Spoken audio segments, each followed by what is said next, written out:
الناس الغبية اللي بقابلها في حياتي. بص يا عشري، في واحد تقول له طور يقول لك احلبوه. يا عم طور ما بيتحلبش، يقول لك لا احلبه عادي جرب. يا بهايم شوية ناس عايزة علف وتب. ومن الحاجات المستفزة تلاقي حد رن عليك وانت مشغول جدا، تكنسل عليه يرن تاني، تكنسل تاني يرن تاني، تكنسل تلاقيه دخل يرن عليك على الماسنجر. هو انت يعني لما ترن ماسنجر هنرد؟ عبط احنا بقى. بتخاطب غنم، بتخاطب بهايم، بتخاطب حمير.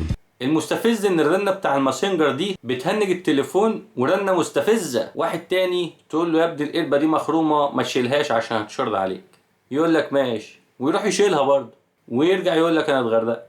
طب يا ابني ما انا قايل لك انها مخرومة. قول لي يا عشرة اقول لهم ايه؟ انتوا بهايم، انتم بقر بالنسبة لي.